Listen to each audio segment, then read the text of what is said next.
Shalom. That, as you all know, means peace, and that's what I am. I'm a peacemaker. I came from America, and a lot of people are like, "Why did you leave America?" And it was because I was becoming an older Jew. Jews, I don't know if you know this, when they get older, they move someplace warmer, change their name to Bernie. So I figured that I could move to Jerusalem and live with Americans, or I can move down to South Florida and live with Israelis. I chose Jerusalem. That's what I needed to do. It was also that I was living in Rochester, New York, and I don't know if you know, but Kodak. Kodak is from Rochester, New York, so you guys are a little older, and I'll tell you, the Kodak was closing. It was doing really bad, and I wanted to get out of there before they started blaming that on the Jews. I'm not stupid. I know what goes on. I'm not one of these people that's going to start bringing up all the politics with you. I'm not. I think everybody has it wrong.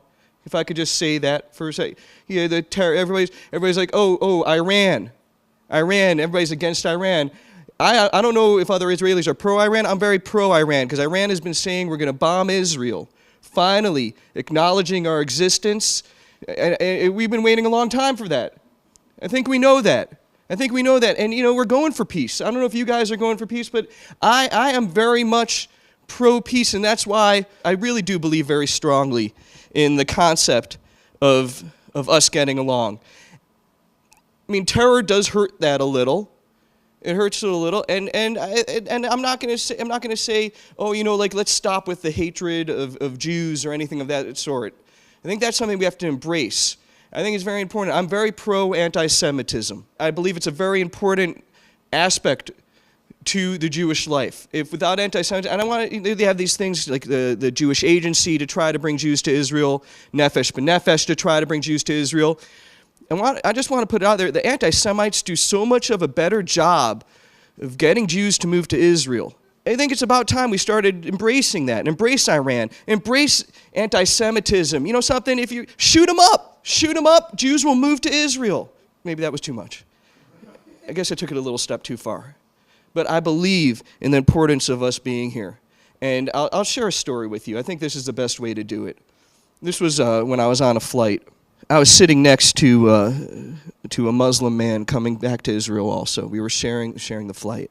He looked at me right in the beginning of the flight and he said, hello. And I was like, hello. This is good if we speak in English, then we won't get into fights. Stay away from Arabic, let's stay away from Hebrew, just stick to English and everybody will get along. It's just such a beautiful experience. What happened was we were waiting there and we were both getting a little hot. There wasn't, the air conditioning wasn't working. And before we knew it, the stewardess started walking through the aisles and brought the food to me first and to him first, together. I was eating kosher, he was eating kosher because of the halal. And we just sat there, and in this brotherly kind of embrace, we hugged each other, and we said, screw the Christians. And we just started eating, and we were looking around, and he was like, man, you Jewish people have it good. And I was like, yeah, you can have it good too if you keep kosher. They give you jobs. You get good deals on stuff. You can even write for newspapers. And he looked at me and he was like, well, what do you mean the newspapers? And I was like, oh, you don't know about that. That's why everybody else hates us, because we write for newspapers. If we're going to have peace in Israel, if we're going to show Israel in the right light, we have to let people know, don't tell them boycott Israel and don't use your computers because we make the computer chips. Nobody cares about laptops anymore. People carry their desktops to cafes. You got to hit people where it counts, where it touches their soul. Let them know, boycott Israel. Catch this. We make, I don't know if you had this yet, Shkedei Marak, soup nuts. Have you had soup nuts? Oh, this is an amazing invention. You're probably used to croutons.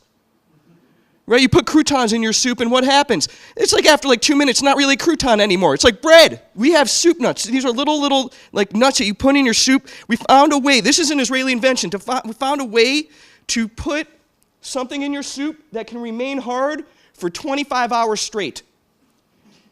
That's how you let people know, yeah, you know something, boycott Israel and don't enjoy your split pea soup. Yeah, boycott Israel and have some soggy little bread in your soup. Let's see how you'll enjoy that. Let the world know about our real great inventions. Waze, okay, it's good for the first 5 minutes of a drive. Then the phone runs out of battery. That's fine. But it's better than starting with Google Maps. Yeah, boycott Israel. Let them know. Use Google Maps. Use a GPS that will take you to traffic. And we all deal with the same issues in the Middle East. We all deal with the same issues. That's really what it comes down to. When we come out of our apartment in the morning, I don't care who you are. If you're Arab, Israeli, I don't even know what it is. If whatever you are, whatever, okay? You leave your apartment in the morning, there is somebody standing right there, hey, waiting for you to walk under their porch, pushing their water right onto your head. That's where the frustration comes from. We go to the shuk and people are yelling at us. I just want to go shopping. I want to give the guy business. Next thing I know, 2 shekel! 2 shekel! I like apples too. But please stop yelling at me. I just want for goodness. I get scared when I go to the shuk. I get very scared. I go to the Arab shuk. Look, I'll be honest, I also get scared. You know, maybe it's because of what they sell. Maybe. I go in there and I'm like, okay, you know, I'll buy some stuff, and the next thing I know, yeah, come my friend. And I'm like, whoa. I don't think we know each other yet. And, you know, I buy some of the stuff. Don't get me wrong. I buy some of it, but I do feel like a little kind of like you're overstepping the friendship line when you're selling me a cloth scarf for 200 shekel, $50. I don't know if you do that to a friend. I don't know. I just want to know. Maybe we should start off as acquaintances, and I'll give you 100 shekel for that. I mean, I'm just saying, because look, we all deal with the same exact issues. Okay, everything in Israel comes tiny. Everything. Get a party bag size of chips, everybody gets half a Dorito. Here, let's see, a barbecue in America goes from here to here. In Israel, it's called a mangal. It's like a little matchbox. You have to wait half hour for a little hot dog, which isn't even a real hot dog, it's a chicken dog. If you want to know why people are mad, it's because they're eating chicken dogs. Everything is tiny. Everything is, I'm telling you, you think people move over here to Ariel because, oh, I want to live in Ariel? Do you think they like driving on unpaved, windy roads that are like 3-way highways with only 1 lane? Nobody wants that, but they move here because this is the only place in Israel where you could buy a house.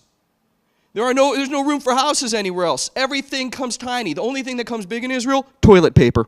It's the only thing. You got to buy 48 rolls at once.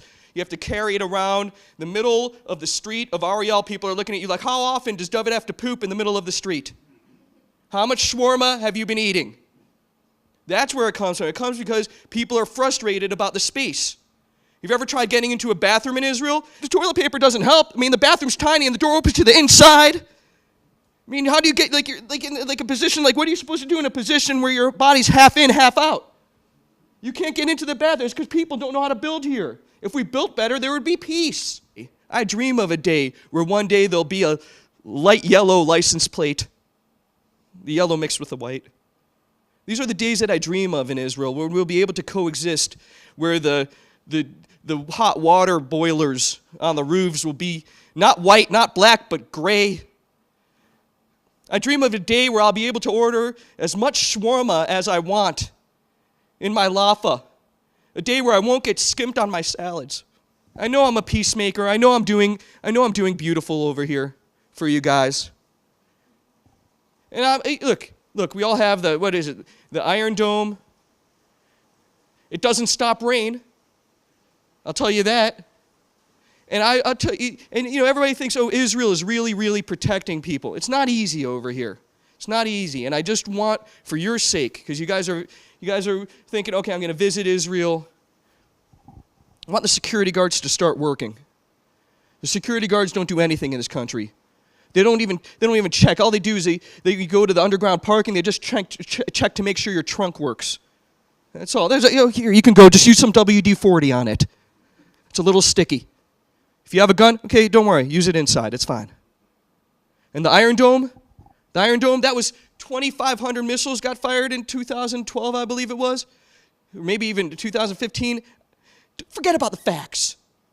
400 were stopped by the Iron Dome. And they say like 90%. 90% were stopped by the Iron Dome. It was the Iron Dome. And who did it protect? People in important areas. If you're in Ashkelon, Ashdod, the territories, good luck. That was what it was. And if you want to talk about peace, I don't know if Tel Aviv, Jerusalem talks about peace. But I'll tell you, if you want to talk about peace, come over to the settlements. Come to REL. Everybody complains about the blockades. Everybody in America, oh, they have the blockades. If you're traveling into the other side of the Green Line to Jerusalem, Tel Aviv, there you'll see the blockades, right? They're checking you all, right? But you come out to REL, you know something, we really don't care about the people in REL. We're not checking you. Everybody can come to REL. It's up to you. It's your freedom. But I was back in America, and this Israeli looked at me, and he knew I was Israeli too, because I was in the pizza shop. And he was like, oh, you're Israeli, you're haggling. And I was like, yeah, I'm haggling for the pizza. What are you, crazy? It's the last slice of pizza. I'm not going to pay $2.50 for the last slice of pizza. I'm going to pay $1.25. If they don't create an even pizza slicer, I'm not going to pay the full amount. I think that's a normal request. It should be $2.50 for the first slice, $2.25 for the second slice. By the time you get to like the eighth slice, it should be around 25 cents. And it was a beautiful experience. He was watching me. He was even impressed because I got the slice for free. I'm not lying. First time in my life, I got a slice. He said, here, take the pizza and please never come back. He looked at, and I started talking to this Israeli guy, and I looked at him and I said, you know, if there was a war in Israel, what would you do? And I'll tell you, this is a beautiful thing about Israelis. It's identity. That's the one difference between America and Israel. In Israel, identity is something that just says, I love who I am. In America, identity means you hate everybody else. Just be proud of who you are. Take claim to stuff that may not be yours. Look, in Israel, everybody's claiming everything. What are you talking about? Pizza? I make pizza. I do it. It's pizza. I do. I am pizza. Be proud of that. And that's what Israelis are. And I looked at this guy. I said, if there was war in Israel, what would you do? And he looked right at me, like any Israeli. He said, listen, if there was a war in my homeland, I'd go right back to my homeland to be with my Piopoli. Well, there's an E on the end. Those are Israelis. I want you guys to understand that that's the kind of country this is. I think people have to take pride in where they're from and actually care about it. Hopefully there won't be war. But I'll tell you this. If there was a war in Israel, I like to think that I would do the same exact thing. I'd go right back to my homeland in Rochester, New York. Thank you very much, guys. Thank you.